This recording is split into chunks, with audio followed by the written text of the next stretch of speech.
बता दें, पीएफआई मामले में यूपी से ये खबर है, जहां पर लखनऊ से पीएफआई सदस्य अब्दुल माजिद गिरफ्तार हुआ है। माजिद के पास से पीएफआई और आईएसआईएस से जुड़े कई आपत्तिजनक साहित्य बरामद हुए। शहर छोड़कर भागने की फिराक में माजिद था। युवाओं को पीएफआई से जोड़ने का काम भी माजिद किया करता था। तो बड़ी खबर आपको लखनऊ से बता रहे हैं, जहां पर पीएफआई सदस्य को गिरफ्तार किया गया और इसके पास से कई आपत्तिजनक साहित्य भी बरामद किए गए हैं। माजिद के पास से पीएफआई और आईएसआईएस से जुड़े कई साहित्य हैं जो बरामद कर लिए गए हैं। शहर छोड़कर भागने की फिराक में माजिद था, लेकिन वक्त रहते इसे पकड़ लिया गया है। युवाओं को पीएफआई से जोड़ने का काम माजिद किया करता था। आपको बता दें, इससे पहले भी पीएफआई पर किस तरीके से कई राज्यों में शिकंजा कसा गया, एक के बाद एक हमने देखा किस तरीके से लोगों को हिरासत में भी लिया गया, गिरफ्तारी भी की गई। और अब पीएफआई का ये अहम सदस्य माजिद लखनऊ से गिरफ्तार हुआ है। लखनऊ से इसे पकड़ा गया है और इस पर आरोप है कि युवाओं को किस तरीके। क्या आप सिलाई सीखने के लिए हजारों रुपए खर्च करने के लिए चिंतित हैं? फ्रीडम ऐप को डाउनलोड करें, 40 घंटों का टेलरिंग कोर्स देखिए और खुद का टेलरिंग बिजनेस शुरू करें। से ये पीएफआई से जोड़ने का काम किया करता था और न केवल जोड़ने का काम, जब इसे गिरफ्तार किया गया तो इसके पास से कई आपत्तिजनक साहित्य पीएफआई को लेकर और आतंकी संगठन आईएसआईएस को लेकर मिले हैं। अब पूछताछ की जाएगी और ये जानने की कोशिश होगी कि अब तक कितने लोगों को ये पीएफआई से जोड़ने का काम कर चुका और कहां तक ये पूरा नेक्सस काम कर रहा है।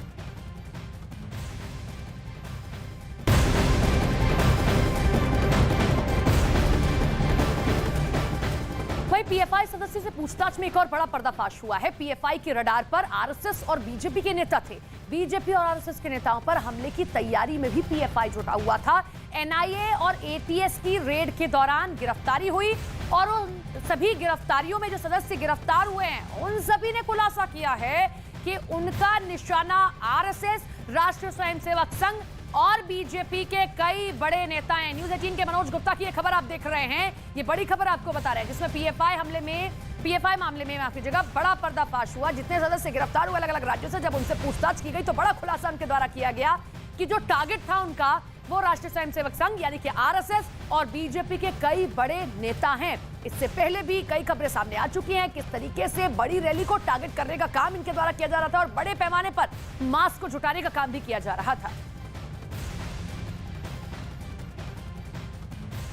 और अब हम आपको दिखाने जा रहे हैं कि पीएफआई की टेरर कुंडली आखिर कैसे तैयार हुई, आखिर कैसे पीएफआई के तमाम नेता सीधे सिमी जैसे आतंकी संगठन से जुड़ रहे हैं और देश विरोधी गतिविधियों में सीधे सीधे शामिल हो रहे हैं। तो ये आप देखिए कैसे पूछताछ में खुलासा हुआ कि पीएफआई के ज्यादातर नेता सिमी से जुड़े हैं और जब सिमी पर प्रतिबंध लग गया तो पीएफआई से जुड़ गए। पीएफआई का नेशनल चेयरमैन अब्दुल रहमान, जो सिमी का महासचिव भी रह चुका है, और यही नहीं, पीएफआई का मौजूदा राज्य सचिव अब्दुल हमीद भी सिमी से जुड़ रहा है। इसके साथ ही पर्दाफाश हुआ है कि अब्दुल रहमान को खाड़ी देशों से आतंकी गतिविधियों के लिए फंड भी मिलता रहा है और इसके साथ ही कैसे पाकिस्तान से भी पीएफआई को फंड मुहैया कराया जा रहा था। तो किस तरीके से पीएफआई के जरिए देश में बड़ी साजिश रचने की कोशिश की जा रही थी। इस बीच एक और बड़ी खबर पीएफआई मामले से जुड़ी आपको बता दें, पीएफआई के संबंध आतंकी संगठन अलकायदा और आईएसआईएस जैसे संगठनों से जुड़ रहे हैं। न्यूज़ 18 के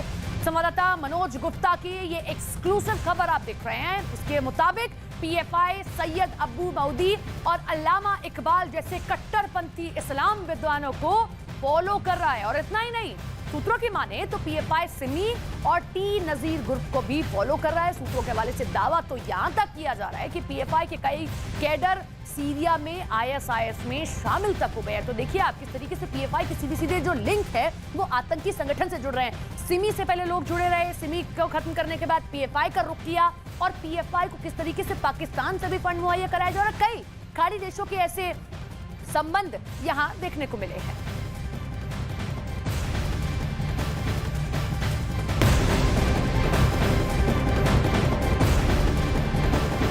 और अब खबर केरल के कन्नूर से है, जहां पर केरल पुलिस ने पीएफआई के कई